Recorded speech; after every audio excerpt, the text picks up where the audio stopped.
छत्रपती शिवाजी महाराज की जय, धर्मवीर संभाजी महाराज की जय। आणि मित्रांनो, ही एक तोफ आहे आणि हिचा एक वेगळा इतिहास आहे। तर साळ नदीच्या तीरावरती आपण बसलोय साऊथ गोव्यामध्ये मित्रांनो। समोरच अरबी समुद्र आहे, ही साळ नदीचा परिसर आहे हा पूर्ण। तिथून आता मस्त अशा जहाज येतात, म्हणजे छोटे छोटे बोट्स आहेत, बीच आहे साईडला, इथे एक छोटंसं मंदिर आहे आणि हा किल्ल्याचा पूर्ण पोर्शन तर त्याचा हा एक बुरुज शिल्लक आहे। बाकी सगळं हे जंगलामुळे पडझड झालंय आणि याच्या पलीकडेच आपण गाडी खाली केली होती। ONGCचा प्लांट याच्या जस्ट बॅक साईडला आहे। तर ह्या ठिकाणी पोहोचलो आणि हा बतूलचा जो किल्ला आहे तर त्याची हिस्ट्री थोडक्यात तुम्हाला सांगायची म्हणजे महाराजांची दूरदृष्टी जी होती ना तर ती इथं दिसून येते। ही जी हद्द आहे ना, हा किल्ल्याची बॉर्डर, हे मध्ये पाणी आणि तिकडे तर ती पोर्तुगीजांची जागा, म्हणजे तिकडे ते व्यापार करायचे, त्यांचा हा फार रस्ता असायचा जाण्याचा मडगावला। तर ही जी तोफ ठेवण्यामागचा जो उद्देश होता ना, त्यांच्यावरती बंधनं लादण्यासाठी, म्हणजे महाराजांनी जे आपल्या भारताला जे आरमार दिलं ना तर त्याचे हे पुरावे आहेत आणि हे स्वराज्याने जतन करणं खूप गरजेचं होतं। म्हणजे आपल्या प्रशासनाने याला जतन करणं खूप गरजेचं होतं। फक्त एवढा एकच बुरुज या किल्ल्याचा शिल्लक आहे मित्रांनो, बाकी याचे काही एक अस्तित्व नाही। आपण गाडी तिथं खाली लावलेली आहे, खूप छान असा परिसर आहे आणि मस्त असा आपला जाणता राजा फडकतो बघा, कसं वाटलं। आणि हे बघा, आता गोवा म्हणलं तर लोक फक्त 3-4 गोष्टींचा विचार करतात, एन्जॉयमेंट, ड्रिंक, कसिनो, पण नाही, गोव्यामध्ये हे पण पाहण्यासारखं आहे। जर तुम्ही गोव्यामध्ये येताय तर काही छान छान जागा पण आहेत, गोवा पोर्ट आहे, त्यानंतर हे पॉइंट आहेत, बरंचसं अजून भरपूर सारं गोव्यात पाहण्यासारखं आहे। तर भरपूर दिवसानंतर आज गोव्यामध्ये आलो होतो, तर बोललो चला अशा ठिकाणी आपल्या सेकंड पार्टची सुरुवात करायची होती।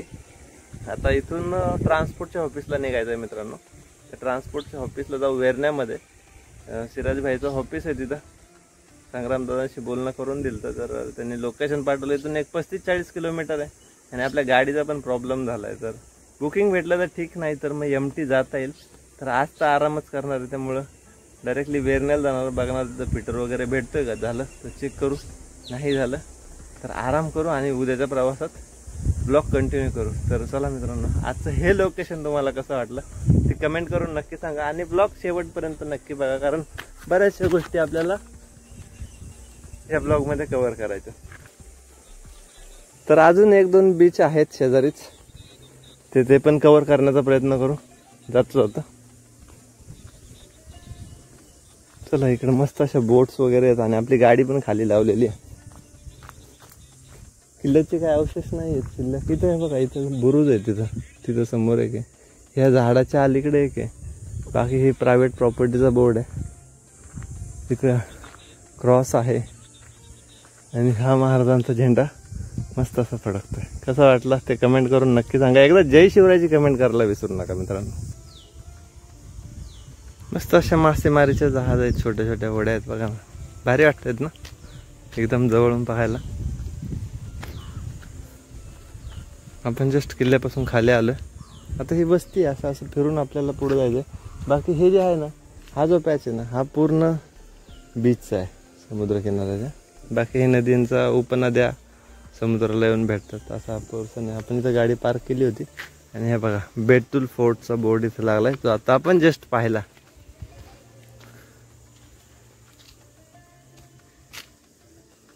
The only fort built by Chhatrapati Shivaji Maharaj in Goa, Betul fort. तर नक्की आले गोव्यामध्ये आल्यावरती मित्रांनो व्हिजिट द्या आणि आपल्या इतिहासाची म्हणजे जी काही वास्तू आहेत त्या पाहण्याचा नक्कीच प्रयत्न करा। तिथे आता बोटिंग फिशिंग पण करतात बघा, रोक फिशिंग। तिकडून एक होडी येते, हे बघा हे शेजारीच मंदिर आहे, खानीदेव म्हणून आहे बघा, ती जहाज येते समोरून। डॉल्फिन, तिथं डॉल्फिन आहे।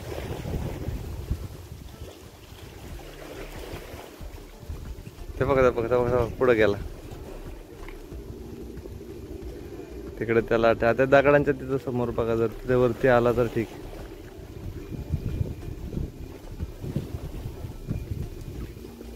हे डॉल्फिन आहे, इथं डॉल्फिन आहे।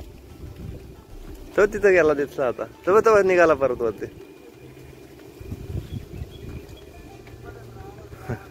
तुम्हाला दिसलं नसेल ऍक्च्युली मित्रांनो, पण आहे डॉल्फिन इथे.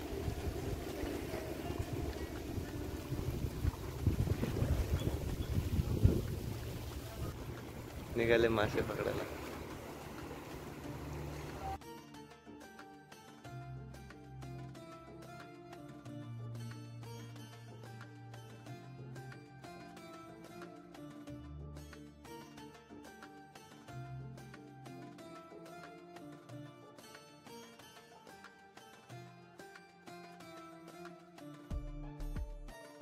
बोटीने मासे पकडतात, हे रोपने मासे पकडतात बघा.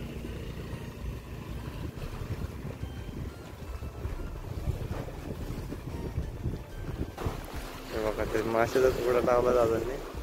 आता ते मस्तपैकी रोप खाली करणार आणि लॉंग रशी फेकणार आहे बघा. ते बघा तिकडं पण.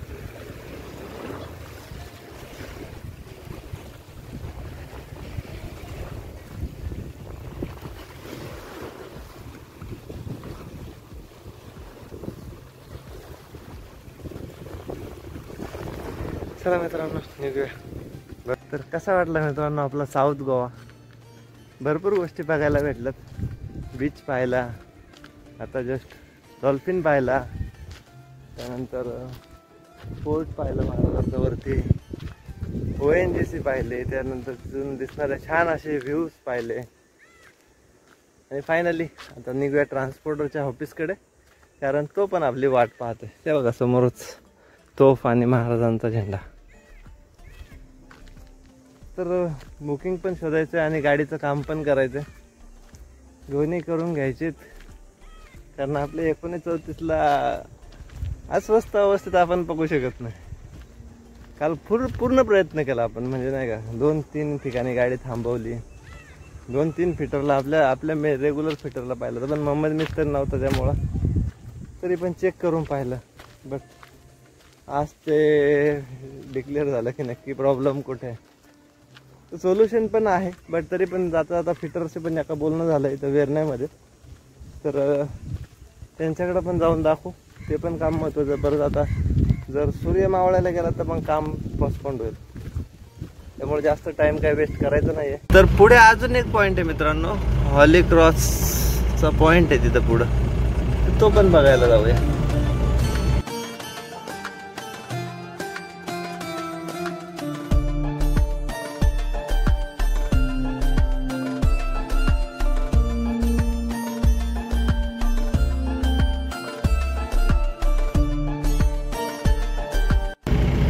चला मित्रांनो निघूया आता इथून बाहेर. रोड एकदम बारीक आहे हा, पूर्ण असं एकदम म्हणजे एकदम बारीक आहे. डबल गाडी पास नाही होणार एवढी जागा आहे फक्त इथे. तर घेऊया आपली गाडी बाहेर काढून इथून. 32 किलोमीटर आपल्याला ट्रान्सपोर्टरचं लोकेशन दाखवत आहे. चला डायरेक्टली पोहोचूया आता.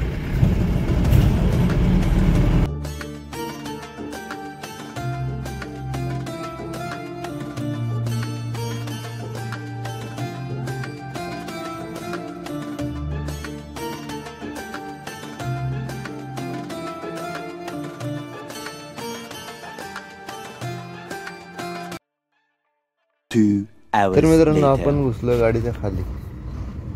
हे बघा तुम्हाला दाखवतो कुठून बाहेर येते. दिसला का?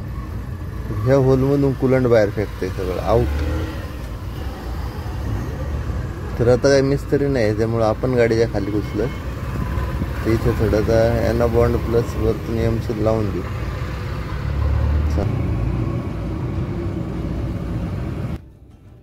तर हे बघा मित्रांनो आपण लावले MC तिथं बॉन्ड प्लस MC. हे बघा आतमधून पहिलं यांना बॉन्ड लावला, तर लाल लाल कलर, आणि आता हे वरतून MC लावून दिलं.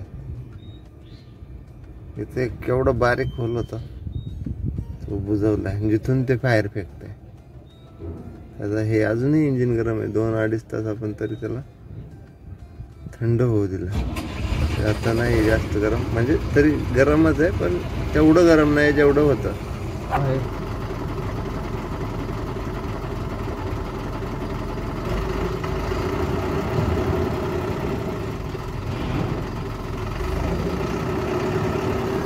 दुसरा काय प्रॉब्लेम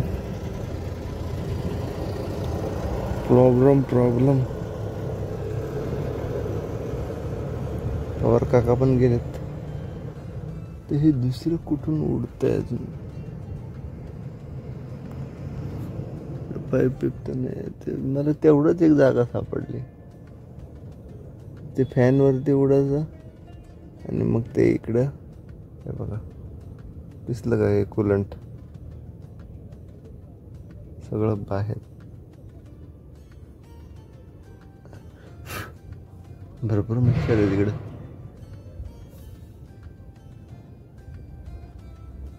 चला थोडं कडक होऊन देऊ, त्याला सुकून देऊ.